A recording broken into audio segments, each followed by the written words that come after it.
Hello friends, जैसा कि आप देख सकते हैं मैं असम एयरपोर्ट पे हूँ। तो मैंने सोचा, काफ़ी पहले आ गई थी तो मैंने सोचा कि कुछ एविएशन सेक्टर के बारे में ही स्टडी कर ली जाए। तो थोड़ा सा मैंने स्टडी किया है, कुछ मेरे व्यू पॉइंट्स हैं। तो स्टार्ट करते हैं। इस वीडियो में आज हम इंडिया का जो एविएशन हब है उसके बारे में बात करेंगे और फास्टेस्ट ग्रोइंग एविएशन हब है इंडिया का।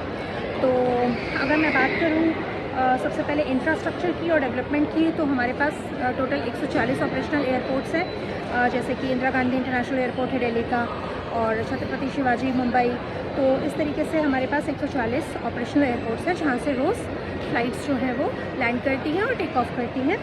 और उड़ान स्कीम की बात करें तो आज से कुछ साल पहले गवर्नमेंट ने एक स्कीम लॉन्च की थी जो अभी भी चल रही है, उड़े देश का आम नागरिक। तो उड़ान स्कीम के तहत क्या है, गवर्नमेंट का जो फोकस है वो है रीजनल कनेक्टिविटी को बढ़ाना और इम्प्रूव करना इंफ्रास्ट्रक्चर। जो स्मॉल सिटीज़ में कहीं ना कहीं एयरपोर्ट्स नहीं है तो वहाँ पे एयरपोर्ट्स बनाना, उनका इंफ्रा इम्प्रूव करना, ये उड़ान स्कीम के तहत गवर्नमेंट जो है वो काम कर रही है। पैसेंजर्स और कार्गो ट्रैफिक की बात करें तो फास्टेस्ट ग्रोइंग जो है हम लोग एविएशन हब बन चुके हैं, क्योंकि हमारे पास एनुअली 350 मिलियन जो पैसेंजर्स हैं वो फ्लाई करते हैं।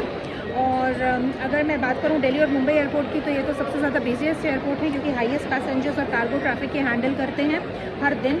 और हैदराबाद और बैंगलोर जो है वो एक इमर्जिंग कार्गो हब्स की तरह जो है वो सामने आ रहे हैं। और प्राइवेटाइजेशन और एक्सपेंशन की बात ज़रूर होनी चाहिए, क्योंकि इतनी बड़ी इंडस्ट्री है और इतना ज़्यादा इन्वेस्टमेंट है, तो भाई इसमें जो है वो पब्लिक प्राइवेट पार्टनरशिप के बिना तो जो है एफिशिएंसी इसकी इम्प्रूव की नहीं जा सकती है। तो अभी भी बहुत सारे प्राइवेटली ओन्ड जो हैं वो एयरपोर्ट्स हैं, जैसे कि दिल्ली है, मुंबई है, बैंगलोर है, जो कि पीपीपी पार्टनरशिप पर चल रहा है, यानी कि पब्लिक प्राइवेट पार्टनरशिप पर ये रन कर रहे हैं एयरपोर्ट्स। और एक्सपैंड भी किए जा रहे हैं काफ़ी एयरपोर्ट्स गवर्नमेंट के द्वारा, और नए जो हैं कंस्ट्रक्ट किए जा रहे हैं ग्रीनफील्ड्स एयरपोर्ट, जैसे कि नवी मुंबई का एयरपोर्ट है और जेवर एयरपोर्ट है जो नोएडा के पास बनाया जा रहा है, मेरे घर के पास ही है। तो इस पर भी काफ़ी काम चल रहा है। अच्छा, अगर हम अब क्योंकि हम आज के एरा की बात कर रहे हैं तो हम कहीं ना कहीं एयरपोर्ट को टेक्नोलॉजी और स्मार्ट एयरपोर्ट्स को हम भूल नहीं सकते हैं, टेक्नोलॉजी को भूल नहीं सकते हैं। तो टेक्नोलॉजी को इम्प्रूव करने के लिए जो है बायोमेट्रिक बेस्ड डिजी यात्रा की फैसिलिटी आपको दी गई है, सेल्फ चेक इन कियोस्क बनाए गए हैं, AI powered baggage handling system है। तो इस तरीके की बहुत सारी जो है टेक्नोलॉजी जो है इमर्जिंग टेक्नोलॉजीज़ के साथ भी एयरपोर्ट्स को इंटीग्रेट किया जा रहा है। और जब टेक्नोलॉजी की बात होती है तो सस्टेनेबिलिटी की बात होती ही होती है। तो भाई सस्टेनेबल बनाने के लिए सोलर पावर इनेबल भी किया जा रहा है। कोचिन जो है वो वर्ल्ड का, मतलब इंडिया का ही नहीं वर्ल्ड का सबसे पहला ऐसा एयरपोर्ट है जो कम्प्लीटली सोलर पावर इनेबल्ड है। तो ये एक अच्छी बात है हमारे लिए। और चैलेंजेस की बात करूँ और फ्यूचर आउटलुक की बात करूँ तो चैलेंजेस अभी भी हैं, क्योंकि भाई ओवर क्राउडिंग का चैलेंजेस बहुत हैं। आप देख सकते हैं यहाँ पे, वहाँ जो बिहार वेटिंग एरिया है वहाँ पर भी इतना ज़्यादा रश है कि कई लोगों को तो सीट्स ही नहीं मिली हैं बैठने के लिए।